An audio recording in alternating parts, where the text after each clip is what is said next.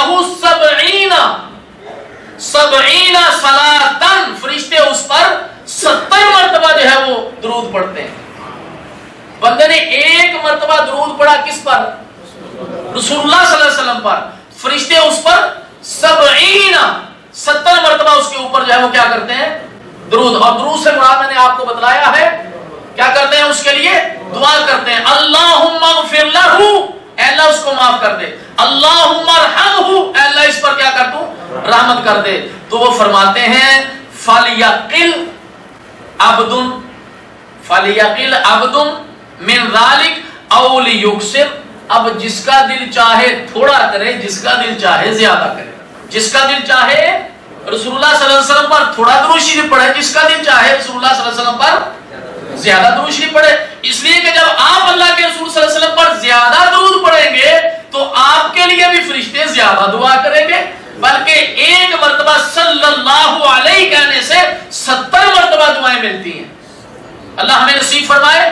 کتنی بڑی جو ہے وہ عظیم جی یہ خوشخبری ہے۔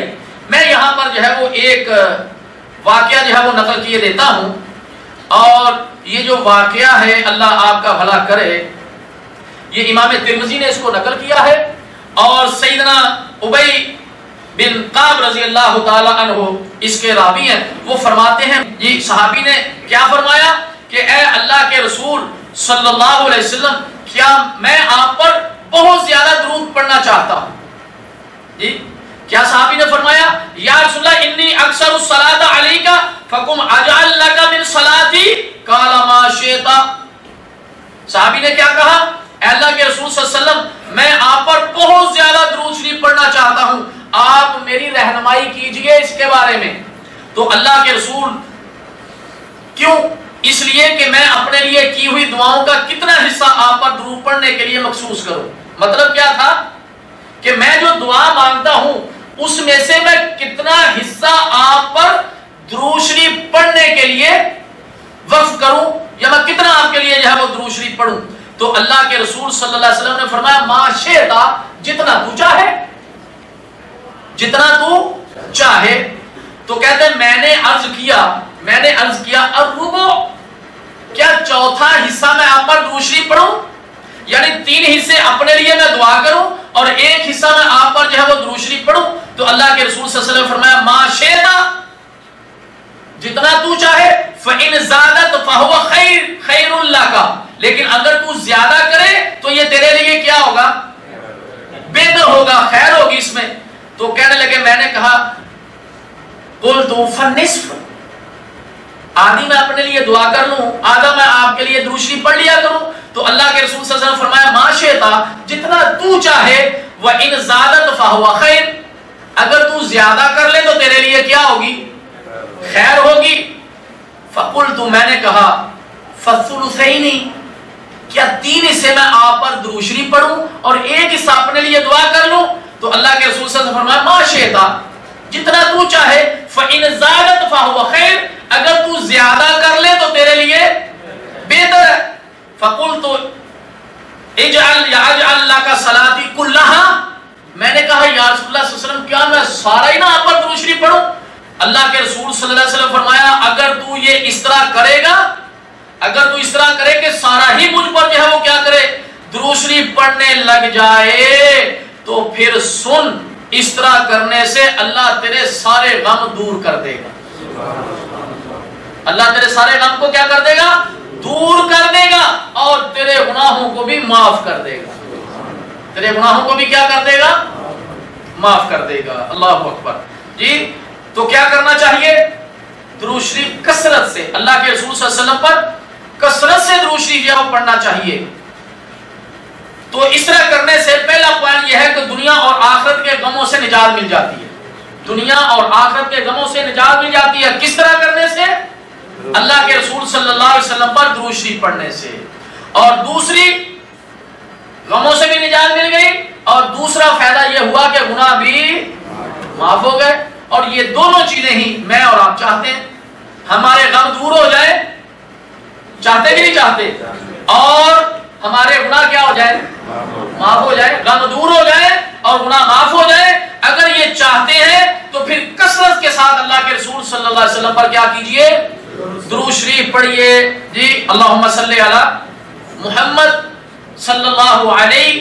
اور اسی طرح درود ابراہیمی جو آپ پڑھتے ہیں اللہم صلی علی محمد وعلی آل محمد کما صلیت علی ابراہیم وعلی آل ابراہیم انک حمید مجید.